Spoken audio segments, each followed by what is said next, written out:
ড্ৰাগছে কাল হ'ল এজন যুৱকৰ কিছুমান যুৱকৰ মৃত্যু ক'ত কেনেকৈ আহে কোনেও ক'ব নোৱাৰে প্ৰতিজন অভিভাৱক ও ছাত্ৰ ছাত্ৰীৰ বাবে এই ভিডিঅ'টো অতিকৈ গুৰুত্বপূৰ্ণ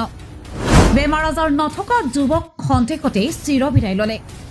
তথাপিও আমি কিছুমানে কিয় মৃত্যুৰ মুখত আগুৱাই যাওঁ সকলোৱে ভিডিঅ'টো চাওক আৰু শ্বেয়াৰ কৰক নিজৰ সন্তানক শুদ্ধ পথ দেখুৱাৰ বাবে অত্যাধিক ড্ৰাগছ সেৱনৰ ফলত মৃত্যু হয় এজন যুৱকৰ মৃত যুৱকজন বাহাৰুল ইছলাম বুলি জানিব পৰা গৈছে কামৰূপৰ নগৰবেৰাত সংঘটিত হৈছে এই ঘটনা মৃত যুৱকজনৰ ঘৰ নগৰবেৰাৰ কল্যাণপুৰত দুই তিনি বন্ধুৰ সৈতে একেলগে অত্যাধিক ড্ৰাগছ সেৱন কৰি অসুস্থ হৈ পৰে যুৱকজন অসুস্থ যুৱকজনক নিচাসক্ত দুই যুৱকে বাহাৰুল ইছলামক নগৰবেৰা খণ্ড প্ৰাথমিক স্বাস্থ্য কেন্দ্ৰত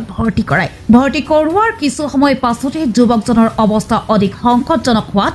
চিকিৎসকে GMCHলৈ প্ৰেৰণ কৰে কিন্তু অভিভাৱক নথকাৰ বাবে যুৱকজনক নিব নোৱাৰে GMCHলৈ ফলত কিছু সময় পাছতে মৃত্যু ঘটে যুৱকজনৰ অত্যাধিক ড্ৰাগছ সেৱনৰ ফলতে যুৱকজনৰ মৃত্যু হোৱা বুলি চিকিৎসকে জানিবলৈ দিয়ে ইফালে যুৱকজনক চিকিৎসালয়ত থৈ অৱস্থা অধিক সংকটজনক হোৱাত চিকিৎসালয়ৰ পৰা পলায়ন কৰি চিকিৎসালয়লৈ অনা দুই যুৱকে এই ঘটনাই সমগ্ৰ অঞ্চলটোতে চাঞ্চল্যৰ সৃষ্টি কৰিছে নিউজ ডেস্ক ৰিপৰ্ট এনিট অসম তুমি আছিলা মই প্ৰথমৰ পৰা আছিলোঁ দুজন ল'ৰা লৈ আহিছিলে বাইকত প্ৰায় তোমাৰ টাইম হৈছিলে 2:55 মান হৈছিলে 2:55 মান লৈ আহিছিলে ল'ৰাটো আনি পিনে আমি চালোঁ প্ৰথম এই বেডত ধুৱাইছে পূৰা বমি কৰিছে তেখেতে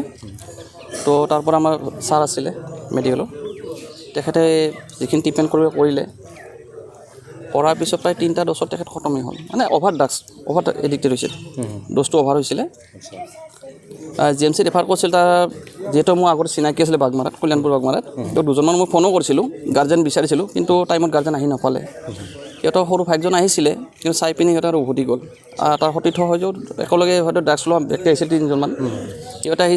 চাই পিনে পলালে মই মাতিলোঁ বহুবাৰ মাতিলোঁ সিহঁতে পলাই দিলে আৰু সিহঁতক দেখিলে মই চিনি পাম নাহিলে এনেতো নাম নাজানে তেওঁলোকৰ নাম বিশেষ নাজানিম মই মানে একেলগে চাগে ড্ৰাগছ সেৱন কৰিছিল সেনেকৈ আৰু চেৰা পাতি চাই গম পায় আৰু এডিক্টেড বুলি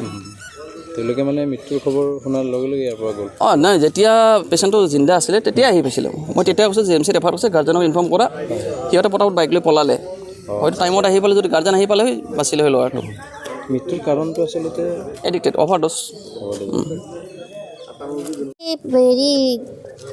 নগৰবেৰা BPSC মই SGM পেচেণ্টটো কি হৈছে এতিয়া বৰ্তমান আমি সেনেকৈ নাজানো অলপ আগতে 3টামান বজাত পেচেণ্টটো মানে হেৰি কিছুমান গাৰ্জেন মানে লোকেল মানুহ ৰাস্তাত পৰি আছিল পেচেণ্টটো তেওঁলোকে উঠাই লৈ আহিছিল কিন্তু কণ্ডিশ্যন তেতিয়াই বেয়া মানে হেৰি পেচেণ্ট উশাহ ল'ব পৰা নাছিলে আৰু আমাৰ যিটো অন ডিউটি ডক্টৰ যিখিনি পাৰা ট্ৰিটমেণ্টখিনি দিলে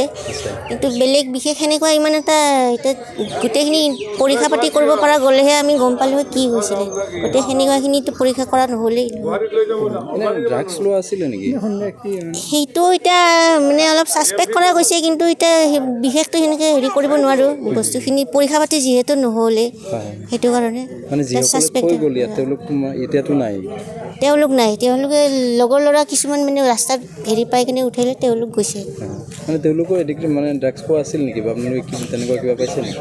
সেইটো মই গম নাপাওঁ কাৰণ মই সিহঁতক লগ পোৱা নাই বা মই সেইখিনি সময়ত মই তাতে নাছিলোঁ অন ডিউটি ডক্টৰে সেইটো ক'ব পাৰিব